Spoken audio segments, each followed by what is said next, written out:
பாருங்க, நாங்கள் இப்போ வந்து கோடியக்கரை வந்திருக்கோம், வேதாரண்யம் பக்கத்தில்.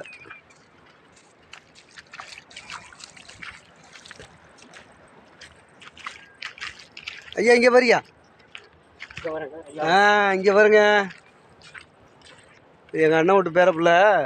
எங்கள் அண்ணன் இறந்துருச்சுன்ட்டு திதி கொடுக்கறதுக்காக வந்தோம். ஒரு காலத்தில் புகழ்பெற்ற ஏரியா அந்த ஏரியா. பாருங்க, கடலில் போட்டு நிற்கிது.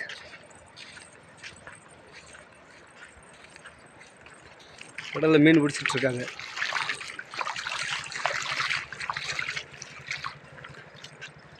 மீன் விலை முடிச்சோட கிடக்கு.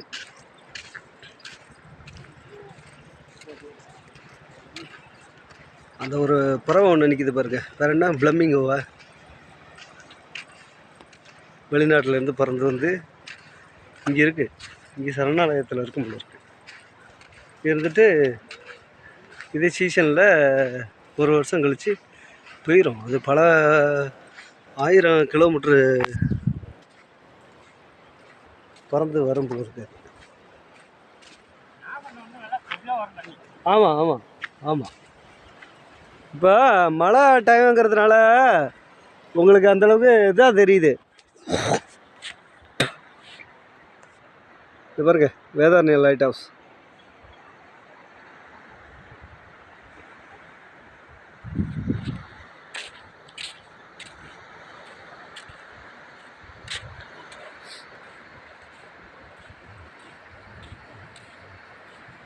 அமாவாசை அன்னைக்கு ரொம்ப ஃபேமஸாக இருக்கும் இந்த ஏரியா.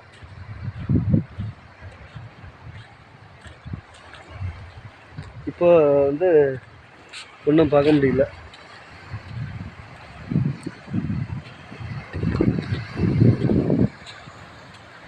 கடல் அலைய பாருங்க.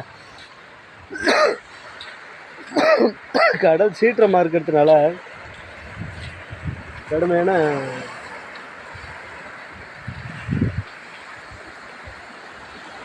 காற்று அதிகமாக இருக்குல்ல, அதனால சீற்றம் ஜாஸ்தியாக இருக்குது.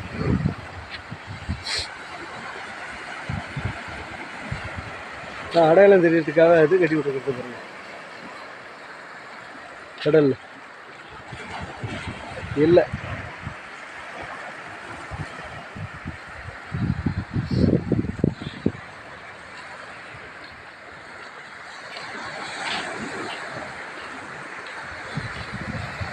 யாராவது திதிக்கு இது விட்ருக்காங்க, எலும்பு விட்ருக்காங்க, அது கரையில் நிற்கிது. கிளைமேட் எப்படி இருக்குது பாருங்க, சூப்பராக இருக்குது பாருங்க.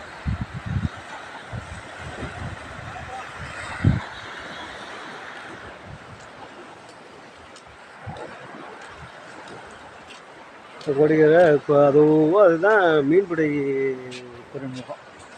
அங்கே தான் மீன் பிடிப்பாங்க. நமக்கு டைம் இல்லை, இன்னொரு நாளைக்கு கம்பல்சரி நம்ம அங்கே போயிட்டு வருவோம். வல்லம்னு சொல்லுவாங்கள்ல, எவ்வளோ கிடக்கு பாருங்க. மறக்காமல் வந்தீங்கன்னா அந்த ஏரியா வந்துட்டு போங்க.